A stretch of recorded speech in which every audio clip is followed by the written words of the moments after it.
Estamos ao vivo depois de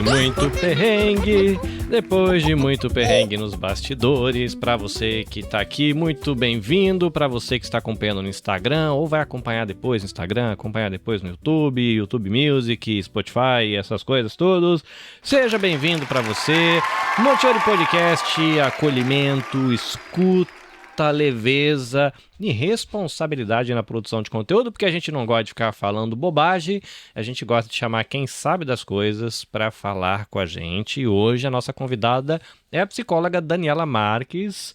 Muito bem, ela já é da casa, mas ela vai se apresentar de novo para você que está passando aqui pela primeira vez. Hoje a gente vai falar sobre prevenção da violência e pensando que prevenção da violência começa na infância. Olá, que prazer estar aqui com você. Que bom que deu tudo certo. Tudo prazer. certo, mais ou menos. Vamos com o que a gente tem. Mas tem muita coisa boa aqui. Legal estar falando sobre isso, um tema super importante, necessário, e que bom que você abriu o teu espaço para isso, né? Então, bora lá. Muito bem, gente, para você que é aqui acompanha, faz parte da nossa comunidade, não se esqueça de gastar o seu rico dinheirinho na Amazon usando o nosso link de afiliado, tá? Para dar uma forcinha pra gente. E também não se esqueça de conhecer os serviços oferecidos pela BRJP Seguros, que é o nosso parceiro aqui no Motiori, né? Uma empresa de seguros que está aí buscando oferecer cuidado à comunidade brasileira no Japão com seguro de carro, moto, caminhão e animaizinhos de estimação. Enfim, tem tradutores para ajudar você a entender aquela papelada toda em japonês. E nesse caso, você pode entrar em contato com eles para conferir como é que está o teu contrato de seguro, para consultá-los, ver se vale a pena você trocar de um seguro para o outro, mudar de categoria de seguro, enfim. BRJP Seguros, está na BRJP, está seguros. Valorize, por gentileza, as empresas que acreditam no que a gente faz por aqui, que é bom para a gente seguir. Dani, você já passou por aqui, eu sei que você faz um monte de coisa da vida, mas eu queria pedir para você contar um pouquinho de quem você é. Você tem, na foto que a gente divulgou, tá você com um livro na mão, que é o seu último livro, até onde eu saiba, tem outros na fila aí, mas conta um pouquinho quem é Dani Marques. Vamos lá, Dani Marques, começando, mamãe da Raquel e do André, digo que é minha profissão número 1, a maternidade, porque não faria sentido cuidar de tantas pessoas, oferecer orientação se meus filhos estivessem aí negligenciados, né? Então, Raquel vai fazer 20 anos agora, eu me casei muito cedo, tive filho muito cedo, o André fez 16, né? Vai fazer 17, casada com o Felipe, vai fazer 23 anos, não posso errar as contas aqui, 23 anos, e sou psicóloga clínica. Minha experiência é com o público infanto-juvenil e famílias, não tem como desconectar uma coisa da outra, eu vou caminhando junto com esses dois formatos aí de atendimento. Sou palestrante nessa área de educação, orientação, prevenção à violência e tudo mais. Tem os livros infantis publicados, né? São 8 títulos até agora. E o livro Infância Protegida, ele é o meu primeiro livro para o público adulto, né? Capacitação de adultos, formação de adultos para poder proteger crianças, formar crianças seguras, protegidas, né? É um livro bem didático, parece mais uma cartilha, capítulos super curtos. A ideia foi essa, assim, a pessoa conseguir, de qualquer lugar do mundo, eu digo assim, uma senhorinha que acabou de se alfabetizar consegue entender o conteúdo que está ali, né? Então, acho que em resumo é isso. Eu gravo podcast também, palestra, enfim. Vamos que vamos. Ah, legal.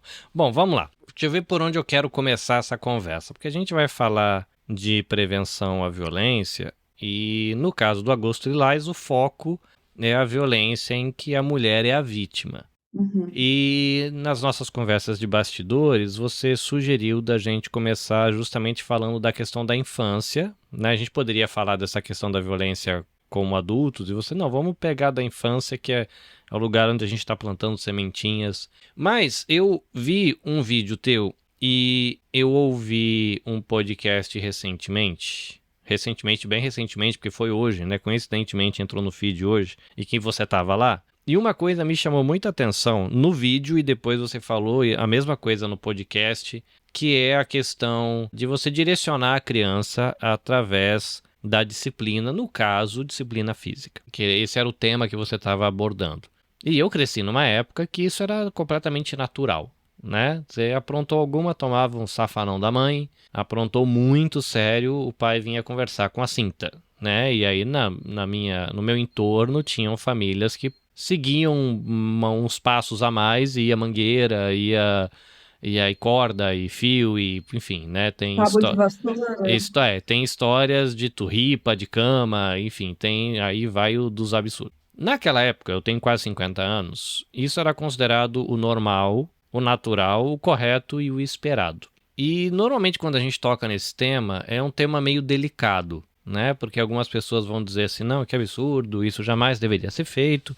Outras pessoas vão falar, não, mas sempre foi assim, todo mundo sobreviveu e deve ser assim. E eu achei interessante a maneira como você abordou, porque você usou uma expressão de que sim, a disciplina, quando entra nesse mérito da correção física, ela funciona, mas a pergunta é a que custo? Qual o custo dessa disciplina com uma determinada abordagem que funciona, mas que tem o seu preço?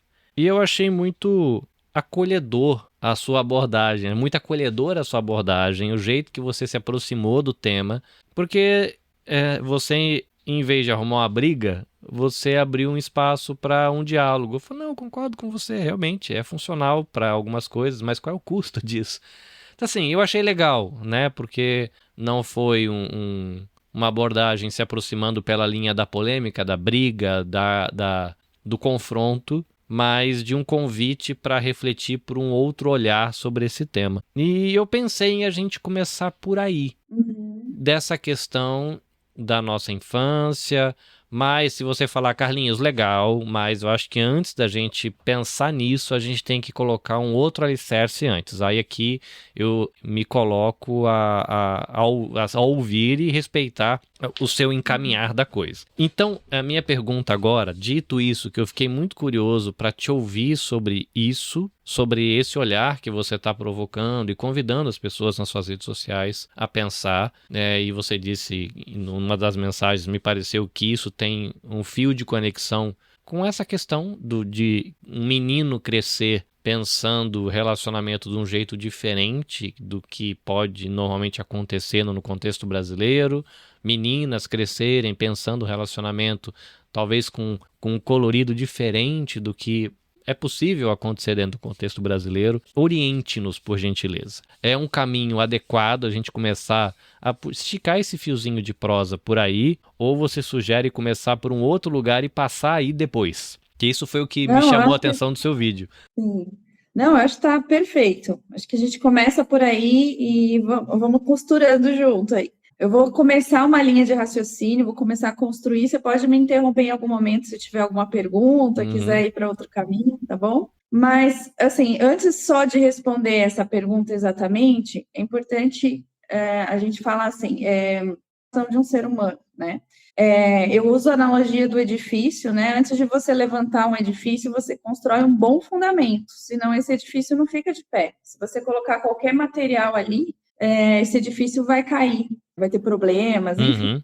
Com a formação de um ser humano é a mesma coisa. A infância, desde gestação e nascimento, é a construção desse fundamento e depois vai vindo, os andares vão acontecendo aí para cima, né? Então a gente precisa, se você é uma pessoa que está preocupada com o funcionamento da sociedade, do mundo que você vive, do andamento que está dando, com violência e tudo mais, se você quer ir para um lugar estratégico de frente de prevenção, você precisa olhar para o fundamento, né? O que está acontecendo com esses fundamentos? O que está acontecendo na infância? Que material que a gente está colocando ali?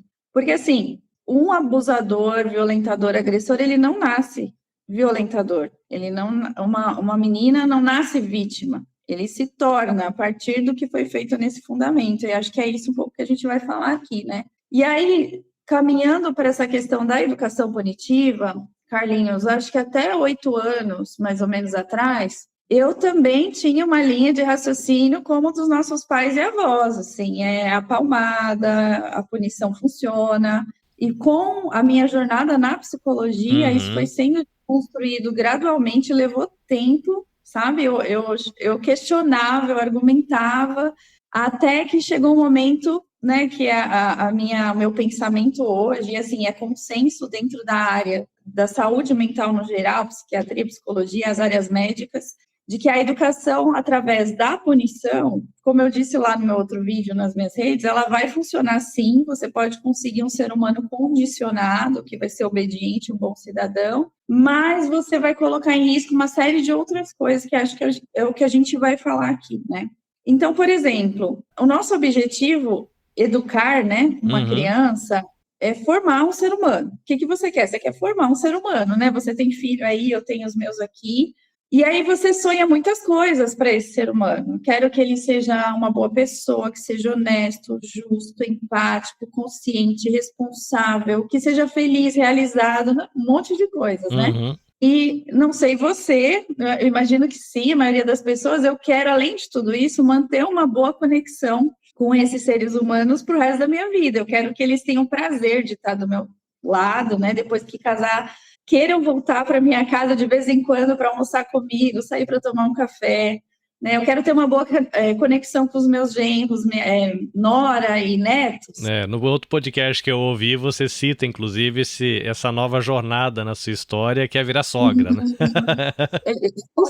Estou sogra nesse momento. Dos dois, né? Tenho genro e nora por aqui. E para mim é uma alegria ter eles por perto, né? Quem não quer, né? Assim, deve ter, né? Alguma configuração aí de família que talvez não queira, mas a maioria das pessoas deseja isso.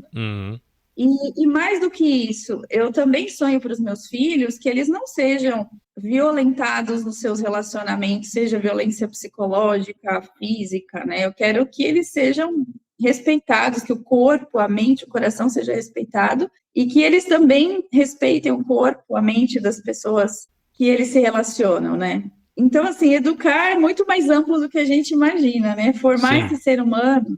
Então, assim, quando você pensa na educação punitiva, que recorre a palmadas, castigos, gritos, beliscões e por aí vai, você consegue abranger só uma parte disso. Você pode ir para o lugar de formar um ser humano certinho, bom cidadão, honesto eu digo entre aspas, e depois a gente pode falar um pouquinho mais disso, mas aí você não tem a certeza de que vai conseguir, ou é muito provável que você não consiga essa outra parte, que para mim é muito importante, de manter uma boa conexão afetiva e não colocar a vida deles em risco nas relações e quando a gente fala de violência e tudo mais, né? Então, acho que é isso. A minha preocupação em alertar o público foi, eu aprendi tudo isso, eu tenho esse conhecimento, eu trabalho com isso, eu oriento minhas famílias lá no consultório, e eu acho que eu devo, né, uma parte da minha responsabilidade como cidadã, comunicar a quem tiver interesse, né, e a gente está aqui para conversar sobre isso. Eu não lembro em que contexto eu ouvi, mas tem uma frase que a gente estava trocando aqui nos bastidores e você coloca uma provocação de uma pergunta, assim, será que criança, ela aprende sobre relacionamentos com a gente fazendo palestrinha? Tô fazendo aqui uma versão atualizada da legenda, tá, gente? Não foi exatamente com essas palavras que ela me mandou, não, mas assim, será que criança aprende quando a gente faz palestrinha ou ela aprende na vivência e observando a gente? E por que essa frase, essa provocação sua me chamou a atenção? Tem relação com... Eu acho que foi um podcast que eu gravei uma vez e a pessoa estava falando dessa questão de ambientes de violência dentro de relacionamentos conjugais, né? E ela fala, olha que interessante. Quando a gente vai para a educação punitiva, né, ela foi meio por essa linha, não usou essa expressão, ela usou alguma outra expressão, a gente tem um gesto punitivo, físico, que gera dor, e verbalmente a gente declara enquanto esse ato é feito, tô fazendo porque eu te amo. E aí essa pessoa colocou essa provocação, você consegue perceber o buraco que a gente está cavando com isso? E eu nunca tinha parado para perceber um certo curto-circuito entre o gesto e a fala. Porque a provocação que ela estava fazendo, assim, olha, a gente tem na cultura, isso é completamente normal. Tipo, olha, faça disciplina física, mas afirme o seu amor. Afirme que isso é pro bem. Ele falou assim, cara, você cria um ser humano que vai naturalizar gestos de violência física como amor comunicado. Eu falei, cara, que maluquice e aí explodiu minha cabeça, porque eu nunca tinha sido provocado a refletir por esse caminho, né? Eu sempre, Exato. no meu contexto, pelo menos, onde eu cresci, no convívio com vizinhos, família, era aquela coisa, olha, não, afirme o seu amor para que entenda que isso aqui não é um ato que gera dor gratuito, né? Tem um objetivo por trás e o objetivo é o amor. Mas ela chamou atenção para isso, falou assim, olha, aí você pega uma garota de 12, 13, 15 anos, vamos 14.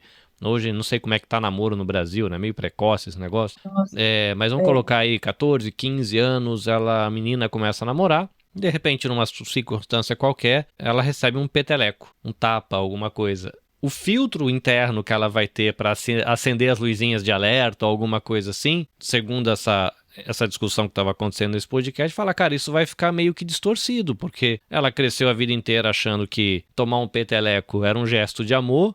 Onde que ela vai acender a luz de alerta para falar, cara, não, daqui você não pode passar, aqui você não pode chegar.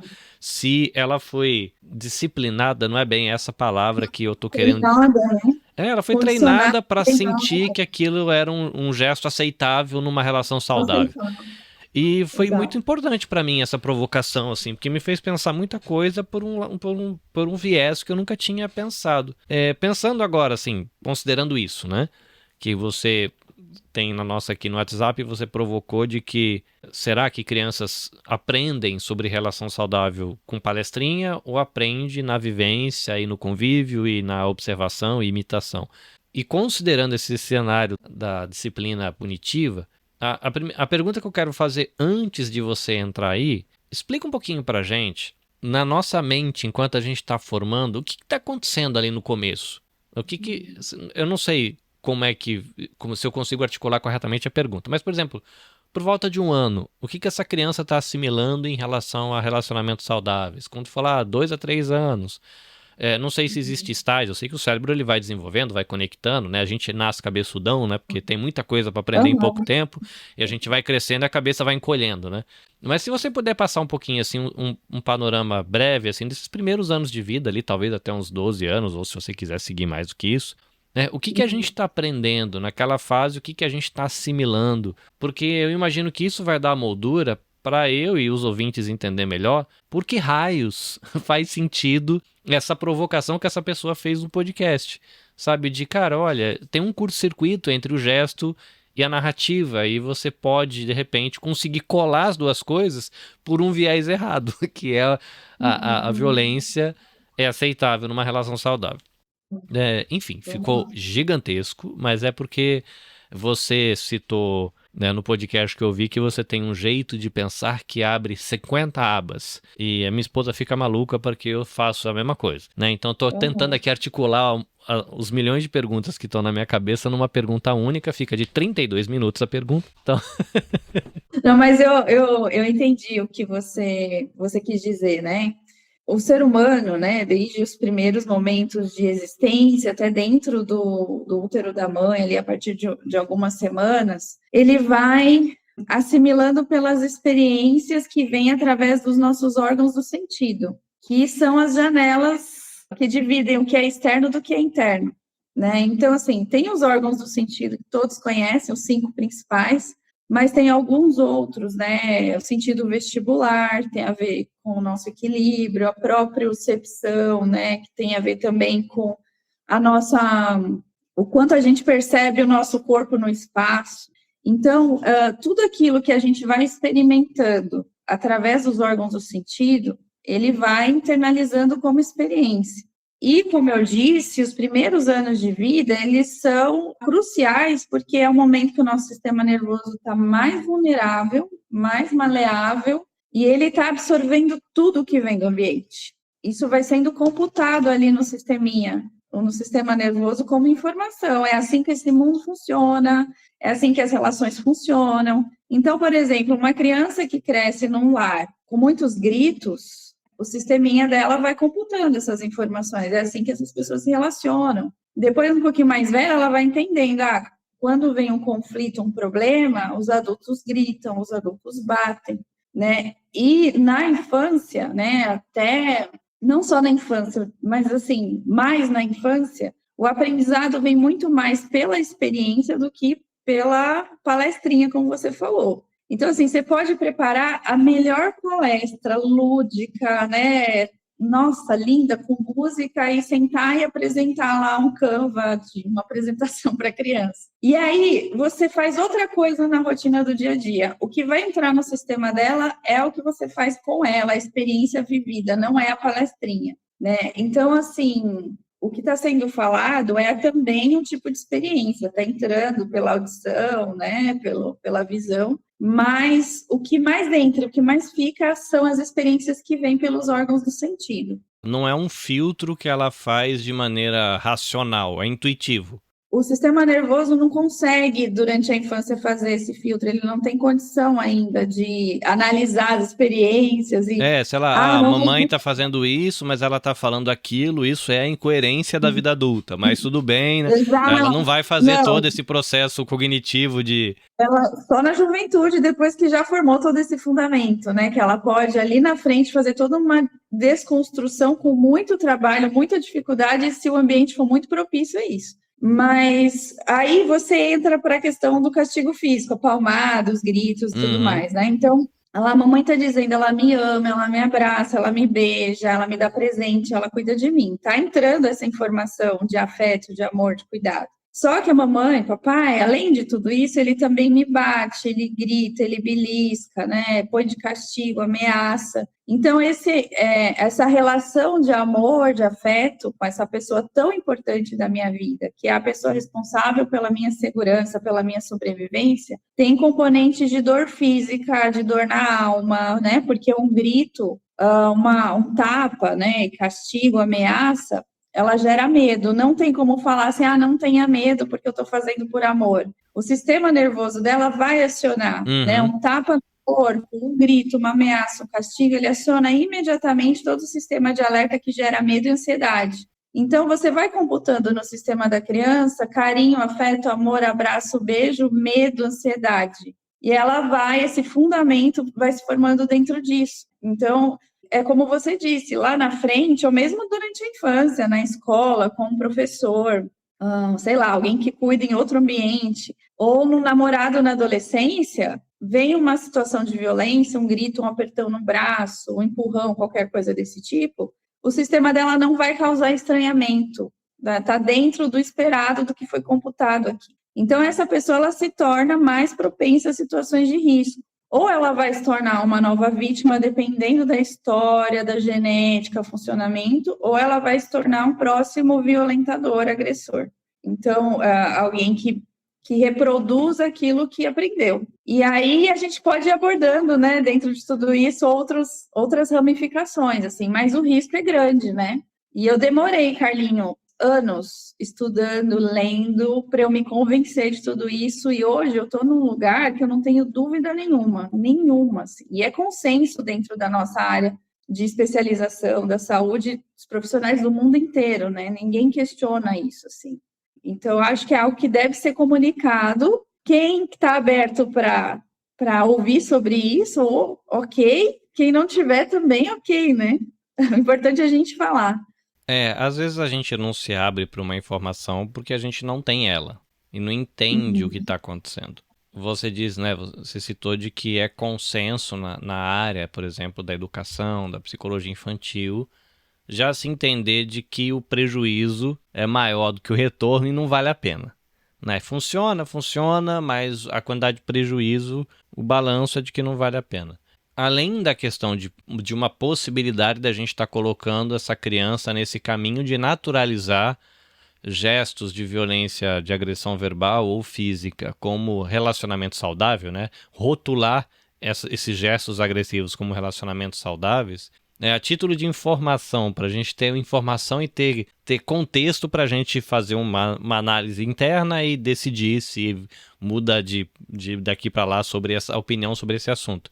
Para além dessa questão da violência, o que mais acontece quando a gente usa, normalmente no nosso cotidiano, na criação, a questão punitiva desse lado mais de gritos, o que outras questões que estão em volta ali que vão ficando e vai...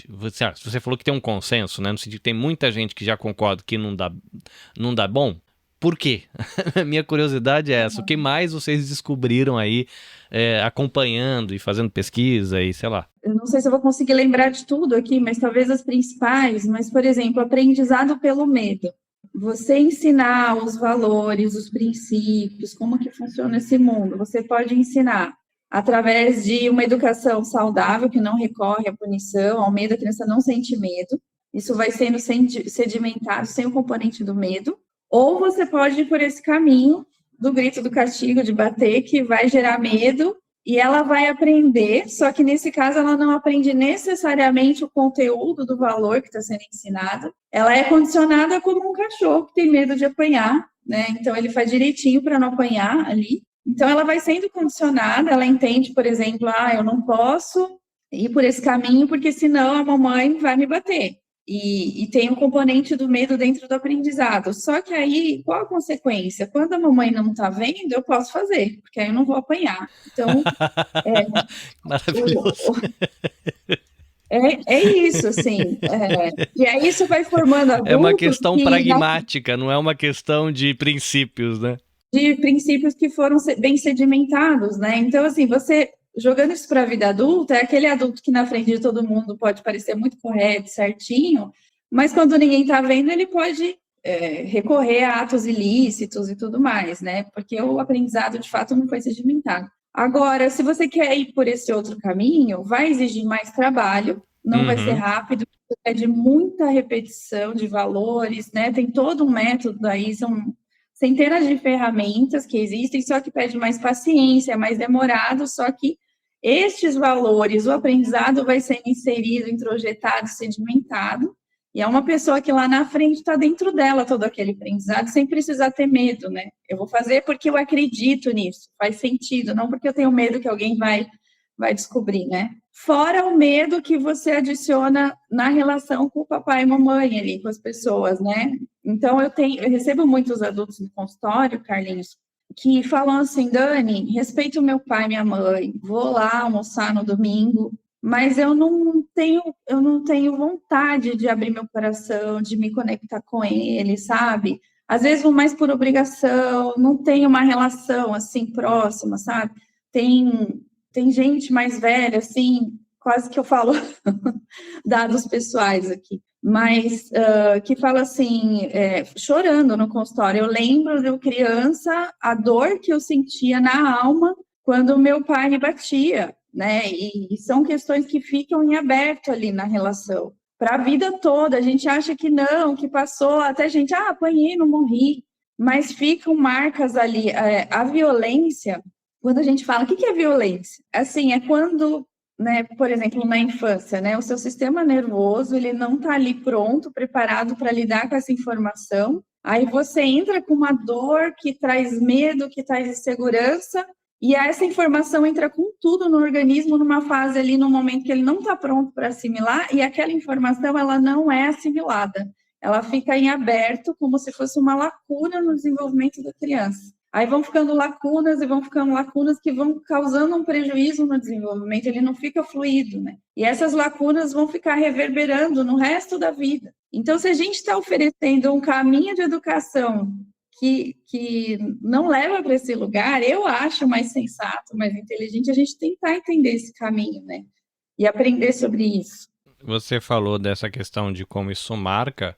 O meu pai faleceu, devia ter uns 8, 10 anos, não sei, enfim. Ele teve câncer e morreu quando eu era muito pequenininho.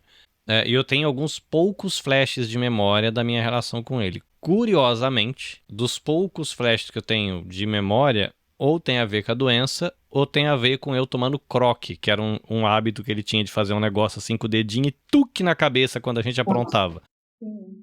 Hoje, com quase 50, eu acho curioso de que quando eu volto, e minha mãe diz que ele era carinhoso com a gente, de que ele cuidava da gente, de que ele era um paizão, papapá, aquela coisa toda. E eu caço na minha memória, você sabe lá por quê, mas o meu cérebro deletou tudo e sobrou uns 3, 4 flash, e os 3, 4 flash é de peteleco, sabe? É curioso, né, como é que o cérebro registrou isso especificamente, de tudo que poderia ter registrado de memórias, né, sobrou uma coisinha ou outra e tem relação com uma disciplina punitiva, né, muito esquisito, né?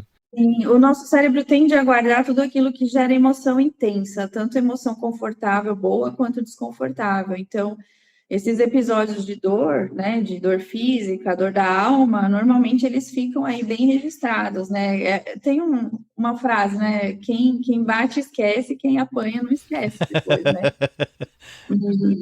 Mas é isso, assim, nossa, agora me fugiu, eu estava pensando numa outra coisa. Bom, vamos continuar, depois se lembrar eu falo. Se você quiser puxar para um outro lugar. Você já tratou, né, da questão dos prejuízos, possíveis prejuízos da gente ir pela essa linha da disciplina punitiva, que entra a questão física e grito e ofensa.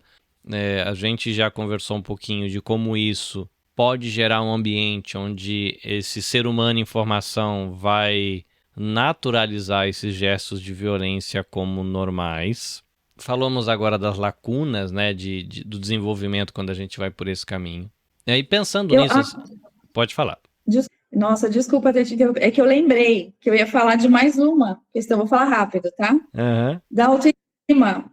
Como a autoestima fica prejudicada. E eu vou só citar rapidinho um caso clínico dessa semana, de uma adolescente que vem de uma família que quem olha de fora é um exemplo de família, né? Ninguém nem nunca imaginaria isso. Só que tem uns rompantes aí de agressividade verbal entre ela e os cuidadores, né? O pai e mãe. E nessas horas de grito saem palavras ofensivas, saem frases ruins, né? E muito grito e tal. E ela chorando muito no consultório, ela fala assim, Dani, eu fico pensando que por que eu tô aqui? Por que eu tô viva toda vez que eu escuto isso, né? Para que vale a pena viver se eu sou uma filha tão ruim assim, né? Se nunca tá bom, se sempre eu preciso ser melhor, se eu sou isso, se eu sou aquilo, né? E ela disse que chega a chorar por horas depois de ouvir os gritos. Nem etapa física, é grito, né? E como a autoestima dessa menina está prejudicada por esses momentos aí em que os pais se extrapolam, explodem, gritam e falam um monte de bobagem, depois pede desculpa, eu te amo, abraço. Mas ela tá com a alma em pedaços e eles não fazem ideia. Ela abriu isso para mim no consultório, né? Então, assim, a gente acha que é bobagem, né? Eu tô cansada, explodir não é nada, mas o que está acontecendo com a autoestima do teu filho? Era isso, eu ia falar sobre isso também, acabei esquecendo, né? O quanto a autoestima, o autovalor, autoconceito também vai sendo destruído e prejudicado. Você falou desse negócio assim, e eu fiquei pensando aqui, né? Palavra machuca profundamente também, né? Igual quando a gente tem uma discussão no casamento, às vezes você fica nervoso, fala um negócio, que você pode pedir perdão, mas depois que quebrou o vidro, falar que só vai recolher o vidro não resolve o fato, o vidro tá quebrado, né? Fica guardado na alma, né? E tem essas diferentes violências, né? Violência, a gente fala da física, tem a verbal, psicológica, moral, patrimonial, né? Que muitas pessoas não conhecem, não entendem como violência, né? Nem sabem que existe, né? E muitas mulheres, já atendi mulheres, assim, casais em situações de violência que nem sabiam que o que estava acontecendo com ela era uma violência. Eu precisar abrir a Lei Maria da Penha, descrever para ela, fazer questionário para ela entender, meu Deus, isso que meu marido faz comigo é violência. De, por exemplo, pegar algo que é meu, que eu comprei e estragar ou jogar fora sem a minha autorização, né? Isso é violência patrimonial. Que é o que às vezes a gente faz com a criança, a gente some com o desenho dela, a gente some com o brinquedo, a gente não pergunta se pode jogar fora, rasga alguma coisa que ela acha que é legal, mas a gente acha que é lixo, né? E é o patrimônio da criança, aquilo que é muito importante para ela, né? E também a gente vai treinando ela a viver assim e não perceber lá na frente, né? Um futuro marido, um parceiro, uma esposa, né? Eu conheci o caso de uma esposa que sumiu com uma coleção de roupas do marido lá que ele guardava, só porque ela achou que estava ocupando espaço no armário. E esse marido seguiu a vida, né? E ficou incomodado, chateado, mas assim, isso é uma grande violência. É a sua coleção, né? Ela tinha que ter te respeitado. Você quer guardar em outro lugar, né? Como a gente vai se acostumando com essas violências, né? Não percebendo o que está acontecendo. Dito tudo isso que você falou, esse cenário, eu acho que a pergunta que me resta é, cara, o que a gente faz?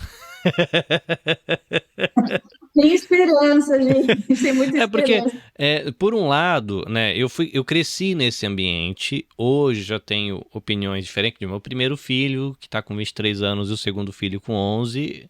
Eu sou uma pessoa completamente diferente, solucionando questões do cotidiano.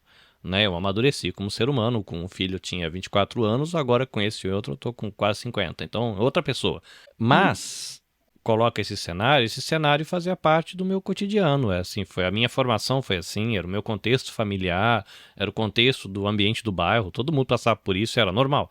Sim. Então quando a gente pinta isso por um momento daquele, caramba, e o que eu faço agora? Porque tipo assim, esse era o meu mundo, né? Toda a minha referência era essa era a minha vivência. Aí eu já tive a oportunidade de participar de espaços onde essa provocação foi feita, então eu já venho pensando nisso há um tempo, já há alguns anos, mas vamos dizer que isso chega no ouvido de alguém agora, tipo, a pessoa nunca tinha ouvido falar de punição, educação punitiva, nunca tinha parado para refletir nos prejuízos que acompanham esse tipo de abordagem violenta e pensando aí na questão também, né, do agosto lilás, na relação conjugal, que muitas vezes o homem brasileiro, né, esse menininho, esse bebezinho lindo de hoje é o homem de amanhã e a menininha lindinha de hoje é a mulher de amanhã, que às vezes ambos entram aí num relacionamento que não é legal.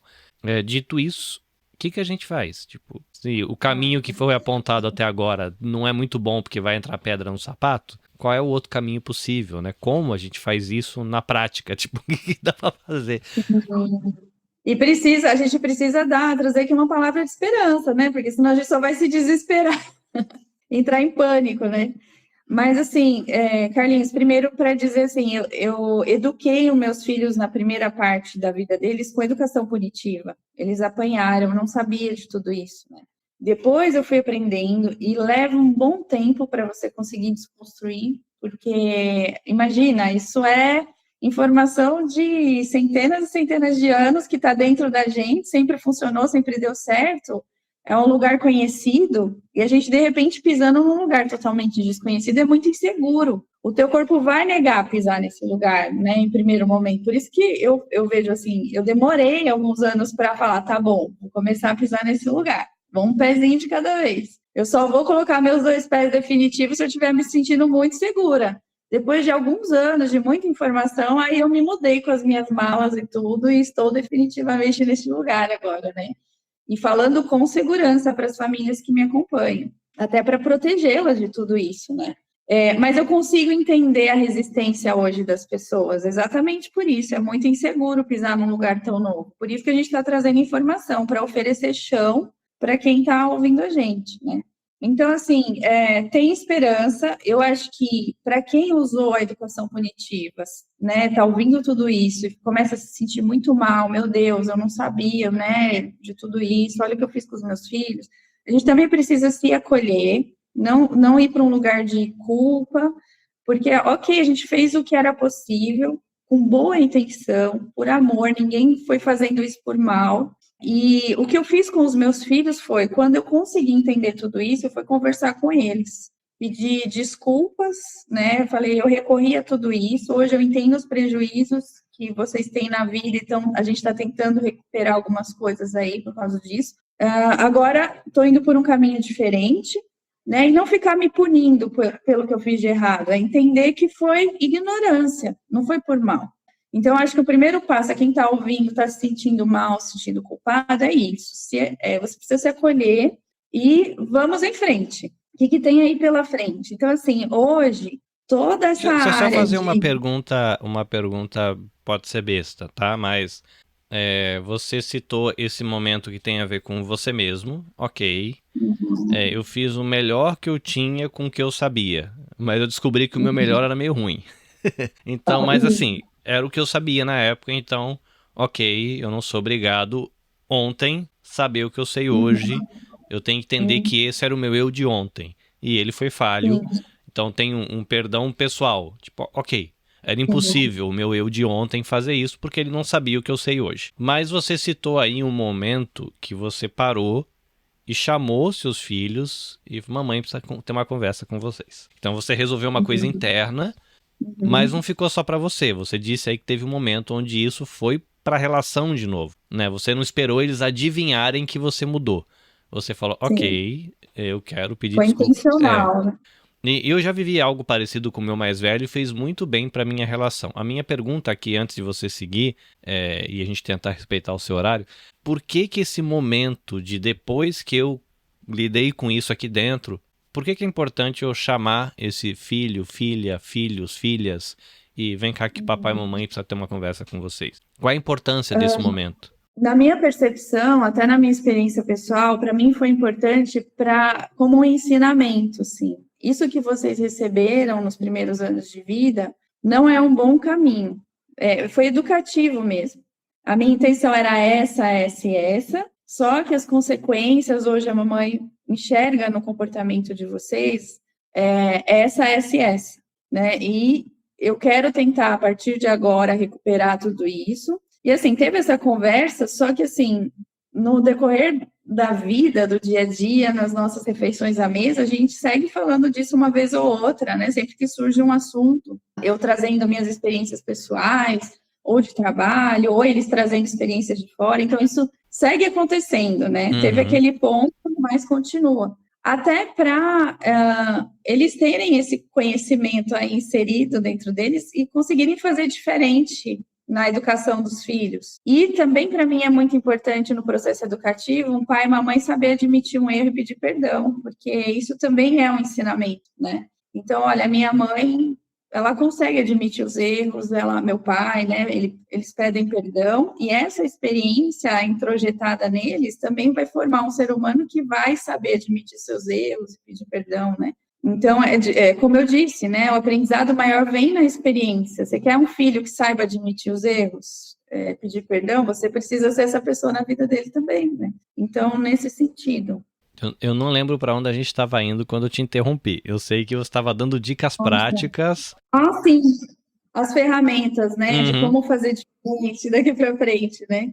Então, assim, Carlinhos, existe hoje, né, dentro da área da neurociência, neurodesenvolvimento infantil, todos os profissionais de saúde mental, educação, existem dezenas e dezenas de ferramentas que vão te levar para esse lugar de formar um bom cidadão, que é o que as pessoas querem, né? Uma pessoa muito correta, certinha, e ao mesmo tempo manter conexão afetiva, autoestima, né? E tudo aquilo que a gente falou, né? Só que leva mais tempo, pede mais esforço e mais paciência, né? Isso é uma questão. Muita gente quer ir pelo caminho, pelo atalho, né? Bater gera resultado mais rápido. As pessoas estão cansadas, sobrecarregadas, não dá tempo de esperar tudo isso. E aí, assim, é muito pessoal, né? Eu não tenho como forçar e enfiar isso na cabeça de alguém. Eu acho mais sensato ir pelo caminho mais longo e ter melhores resultados lá na frente, né? Então, assim, o que eu ofereço hoje lá no meu consultório com as famílias, eu resolvi trazer para minha rede social justamente por isso, porque eu comecei a perceber as pessoas bem perdidas. Dani, se o que estava lá atrás não é legal, mas hoje em dia tem tanta informação vindo de todo lado, eu estou perdida. Eu faço isso, eu faço aquilo. E aí, sabe o que eu vejo? Eu vejo muita família que está lá batendo, gritando e, ao mesmo tempo, usando ferramentas dessa educação sem punição, assim, uma bagunça. E aí eu falei, eu preciso, assim, dentro das minhas possibilidades, porque eu sou desse tamanho perto desse universo da internet. Né? Falei, pelo menos para o meu público pequeno, eu tenho um público muito pequeno, eu vou oferecer essas ferramentas. Né? E foi por isso que eu comecei a criar, e até inventei um nome. Foi muito aleatório, assim, FAPEC, eu estou usando, parece nome de faculdade, Eu né? ia falar isso, a Universidade da Tia Dani. Mas foi assim, um dia eu unia as primeiras letras dessa frase, né? Formando adultos para educar crianças, virou FAPEC. Eu falei, vou tentar fazer esse nome acontecer, né? Instituto FAPEC da CEO Dani Marques. Nossa, já pensou? Tá começando assim, bem pequenininho, né? Vindo uma pessoa de cada vez. Então, assim, essas ferramentas que eu tô te falando, a minha ideia é oferecer por lá, né? E eu poderia, de repente, eu acho que a gente ainda tem uns 15 minutos. Se você quiser, eu posso até te trazer uma ou duas ferramentas aqui para você ter uma ideia. Tá legal, porque assim, eu tô gostando da provocação, e foi legal porque você deixou um caminho, porque eu tenho assim, muita coisa que eu tô trazendo aqui tá fresco na memória porque foram os seus vídeos que entraram da FAPEC que tá aqui, eu tô olhando e falo, caramba, é verdade, ela falou aquilo outro. É aquele negócio da vontade de tomar um café de 4 horas e ficar conversando, né? Mas eu sei que você tem, né? Vai ter um trajeto em trânsito aí, então você pode filtrar, né, a quantidade de informação que você pode passar sem bagunçar o seu horário de saída aí para você chegar no seu compromisso tranquila. Mas assim, eu sempre gosto de terminar o episódio com uma informação prática, assim, né? Então isso é legal. Uma informação prática, segue a Dani, né? @DaniMarques_psi, que aí você vai conseguir uma informação legal, né? Ferramentas e desse projeto novo que ela tá trazendo ali no perfil dela. Mas diz aí, Dani, o que a gente pode deixar aqui no episódio? Tá. Uma das ferramentas que eu gosto muito é as ferramentas de escolhas e consequências, né? Você ensinando para a criança desde muito pequenininha, e assim, tem que adaptar, quanto menor a criança, mais adaptada precisa ser a linguagem, né? Mas assim, filho, os nossos combinados são esses e esses, então na infância isso precisa estar muito claro. Tem papai e mamãe que acham que a criança sabe, o cérebro do adulto já sabe tudo. E aí, sem perceber, na correria do dia, ele acha que a criança já está assimilando tudo também. Só que assim, ela é nova nesse mundo. É como se eu entregar uma máquina para ela com 1000 botões e falar, mexe aí, faz funcionar. Ela vai fazer muita bobagem, então você tem que ensinar o que é cada botão. Então, assim, quais são os nossos valores, quais são as regras dos combinados da família, isso precisa estar muito visível, a sugestão é sempre cartaz.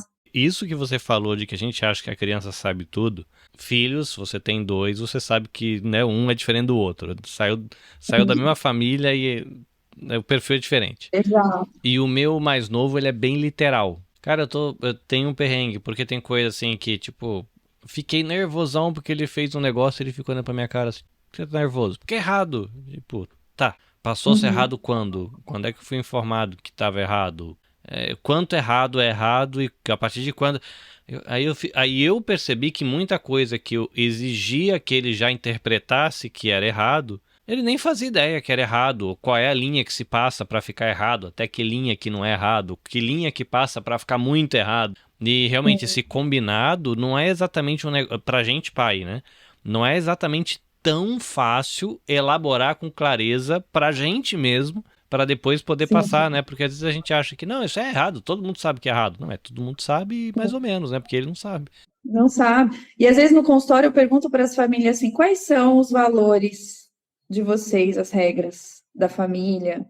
Aí, às vezes eles ficam muito tempo assim, pensando, com dificuldade de elaborar, colocar em ordem. Eu falo, se você não está sabendo me dizer, você está esperando que seu filho saiba de tudo isso, né? E no cansaço do adulto, da rotina, né, ele tende a passar por cima disso, assim, não fez nenhum combinado, mas aí a criança descumpriu aquilo que para ele está muito claro, aí bate, aí grita e tudo mais, né?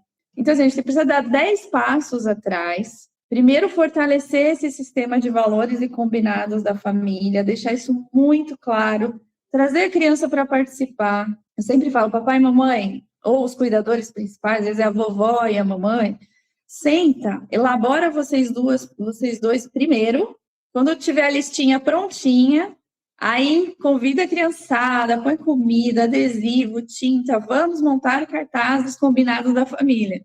E que seja um momento feliz, gostoso, divertido, temático, pendura num lugar legal.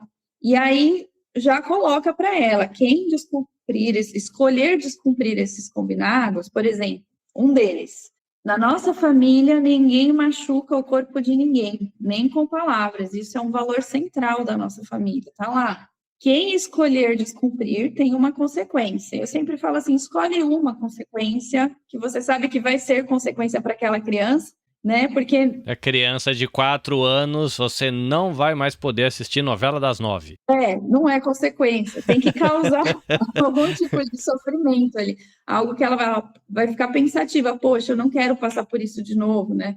E aí, ela descumpriu. Você fala, filho, lembra que a gente conversou naquele dia dos combinados? Vamos lá no cartaz? Olha, lembra que a gente combinou? Você escolheu, né? Jogar para ele essa responsabilidade de escolha.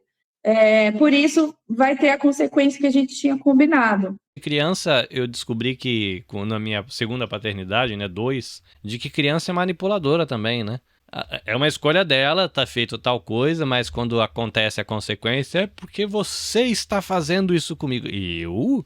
Não, você escolheu esse caminho, agora aguenta o tranco, né? Não tem nada de eu estou fazendo, né? Não saí, não acordei de manhã e falei, vou fazer uma coisa aqui. Não, você escolheu esse Sim, caminho. eu planejo. Mas eu tô pensando, Então. inclusive, que isso que você tá falando dessa dinâmica de sentar, discutir o combinado, ter limite, ter a pessoa que estabelece o limite, aprende que limite precisa ser estabelecido, aprende a respeitar limite, aprende a lidar com consequências das suas escolhas e exigir que consequências sejam assumidas pelo outro das escolhas dele. Isso tudo tem reflexo depois num casamento, né? Porque é uma coisa que eu já percebi, refletindo, por exemplo, o que eu vivo hoje e as dificuldades que eu tive com meu filho são consequências daquilo que os meus pais viveram com os meus avós. Então, o que veio dos meus avós foi a vivência deles que respingou em mim e isso gera dificuldade com os meus filhos. E hoje eu paro para pensar, falei, caramba, olha a minha responsabilidade lidando com os meus filhos. Porque o que eu fizer com eles hoje vai respingar nos meus bisnetos. Porque Exato, eles vão levar essa exato. experiência para a vida deles, que vai afetar os filhos, vai formar os filhos assim, vai diluindo no caminho. Mas eu comecei a ter uma ideia da dimensão do impacto de um relacionamento familiar, né? Porque vai longe o negócio, né? Vai se respingar lá na frente, né? Repetição de padrões, né? Você vai repetindo padrões, e o ideal é pegar quais são os padrões adoecidos, quebrar esses padrões, construir de um jeito diferente. Os padrões saudáveis a gente continua, né? Permanece, porque tem muita coisa boa também, né? Então, e assim, eu acho importante não só, né, ir lá no cartaz, comunicar escolhas e consequências, mas também ir para aquele momento educativo mesmo, quando está todo mundo calminho, ninguém está mais nervoso, filho. Sabe por que existe esse valor, né? Porque o seu corpo é muito precioso. O corpo do outro também é a coisa mais importante, preciosa. Ele não merece ser machucado, nem com palavras. O seu coração é muito precioso. Por isso existe essa regra, né? Eu acho sempre importante explicar para a criança que não é uma regra aleatória, só porque o adulto é chato, né? E aí você também vai ensinando respeito ao próprio corpo. O seu corpo merece ser respeitado, não merece ser agredido. O corpo do outro também não merece ser agredido. E aí, nesse sentido, você está trabalhando numa frente de prevenção contra a violência lá na frente, porque essa criança, imagina a infância inteira sendo trabalhada assim, lá ali na adolescência ela vai sacar uma violência na hora, ela sabe o valor do corpo dela e ela vai colocar um limite na hora. E ela nunca vai querer violentar o corpo do outro também. Olha como isso tem poder, tem potencial, né, de minimizar os quadros de violência que a gente enxerga. Eu acho que é isso, Carlinhos. Pelo horário eu não consigo continuar, mas eu vou seguir lá na minha rede social nesse sentido, aí trazendo novas ferramentas. Muito bem, muito bom, muito bom. Gente, eu acompanho a Dani no canal do perfil do Instagram dela, em outros podcasts que ela participa, que eu gosto de ouvir as conversas, porque são conversas assim, né? No caso, o podcast que eu tô falando é o podcast mais antigo do Brasil em atividade, que é o podcast irmãos.com. Eles têm aproximadamente a minha idade, então a gente vive mais ou menos as mesmas coisas nas mesmas épocas, então é legal acompanhar, porque sempre é alguma coisa que está no meu radar, assim, né? Eles estão muito mais ligados em literatura, arte e cinema do que eu, então eu acho legal também para ficar aprendendo com o que eles aprendem. Eu não preciso nem assistir, eu fico lá ouvindo eles comentando sobre as coisas. Mas quem quiser seguir, @DaniMarques _psi. Tem livros, né, Dani? Seus livros também estão disponíveis em versão digital ou só físico? Não, por enquanto só físico. Ok. Só físico pela W4 Editora. Você entra @W4 Editora, é o pessoal que cuida lá do meu material. Tá Legal. tudo por lá. Mas não fiquem tristes, né? Se você, pessoal que é de igreja, por exemplo, aqui no Japão, existem, né, pessoas das comunidades que trazem livros do Brasil para distribuir para igrejas, né? E tem a livraria Upstage, por exemplo, e tem, sei lá, Neuro com Pimenta, tem acho que a livraria JP, são algumas importadores que trazem livros. Você tem que passar o nome da editora, o título, o autor, e eles trazem. Então você pode escolher um dos livros da Dani e pedir para a galera trazer. e eles vão trazer para você e você vai se desfrutar aí da leitura e vai ser divertido. Dani, para encerrar, alguma coisa que a gente tem que falar antes de ir embora e que de repente eu deixei passar? A última fala? Sabe, não, eu só lembrei, você estava falando do livro, tem uma pessoa aí no Japão, depois eu vou procurar ali na minha rede social, ela tem o meu livro Infância Protegida, é que eu esqueci o perfil dela, e ela tirou uma foto com um Monte Fuji de fundo, Ai, assim, que do chique. livro. Depois eu vou procurar o contato e marcar, porque aí eu não sei como que ela conseguiu levar, eu esqueci como chegou o livro para ela, mas talvez alguém por aí consiga esse contato, né? Tem Mas o assim, pessoal, por exemplo, da minha igreja, tem uma pessoa que traz, ela recebe todo mês uma caixona de livros, né? Ela traz livro para as igrejas, e tem uma legal. livraria que é parceira minha aqui do canal, que também traz, aí ele traz não só literatura religiosa, né? Traz de qualquer coisa, só você passar o nome, a editora e o autor, e ele traz, todo mês chega também caixa.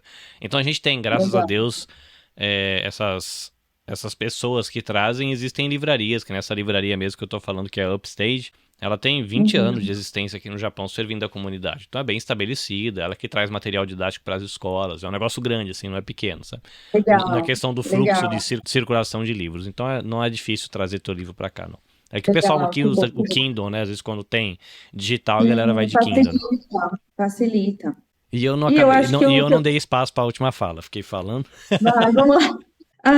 Nem tinha pensado nisso, mas enfim, vamos lá. Eu acho que pensando em prevenção de violência, que é o tema desse mês, Agosto Lilás, né? Eu sempre digo, se você é uma pessoa que fica chocada com essas questões, essas notícias de violência, de abuso, violência doméstica, você tem dois caminhos. Ou virar o reclamão, que fica falando mal do que está acontecendo e de político na sociedade e tudo mais, e não faz nada sobre isso, só reclama, então você vai se tornar uma pessoa que acaba sendo chata, né? Só reclama e não faz nada. Ou você vai entrar numa frente de prevenção, de alguma forma, eu quero fazer alguma coisa nesse curto período de tempo que eu estou viva aqui nesse mundo, o que eu posso fazer para tornar a próxima geração menos violenta? Né? E é o que a gente está fazendo aqui agora, né, Carlinhos? Você mesmo preocupado com o tema, abrir o espaço, né? O trabalho que eu estou fazendo lá, tem tanta gente, né, trabalhando nessa frente de prevenção. Então, assim, Dani, estou ouvindo teu podcast com o Carlinhos aí, o que eu posso fazer? Não estou sabendo. Sei lá, pelo menos divulga esse conteúdo, dissemina essas informações. Se você não quiser compartilhar o podcast, digita aí o que você acha principal, manda no grupo dos pais da escola, sabe? Alguma coisa é possível fazer, ainda mais com essas ferramentas tecnológicas que a gente tem hoje, né? Que acelera a velocidade de informações. Então, assim, você que nos escuta, que você seja essa pessoa que vai trabalhar numa frente de prevenção, vai fazer alguma coisa, além de só reclamar, né, de só identificar os problemas, né? Trabalhar na resolução desses problemas. Eu acho que é isso, Carlinhos. E obrigada pelo espaço. Muito bem, Daniela Marques, psicóloga, autora de livros, @DaniMarques_psi, então segue lá que é muito bom. Obrigado, Dani. Não se esqueça de gastar também, errei aqui, agora eu apertei direito, gastar o seu risco dinheirinho com o nosso link de afiliado da Amazon e de conhecer o trabalho do nosso parceiro ABR JP Seguros. Se você está dentro do nosso grupo de leitura coletiva do livro Viver é a Melhor Opção, relacionado ao Setembro Amarelo, tem 2 lives já eu comentando coisas que me chamaram a atenção na leitura, e no dia 26 de setembro a gente se encontra presencialmente na cidade de Toyohashi para a gente tomar café artesanal, comer pãozinho artesanal e bater papo com o psicólogo Irineu da ONG Sabja, que estará lá com a gente para ajudar a gente a conversar sobre prevenção ao suicídio. Dani, obrigado pela visita, espero que você tenha um bom dia de trabalho, eu sei que você vai dirigir. Dirija com segurança, e você, meu querido ouvinte, a gente espera você na próxima live aqui no Instagram, no Facebook, no YouTube ou nas plataformas de podcast. Até mais e sayonara.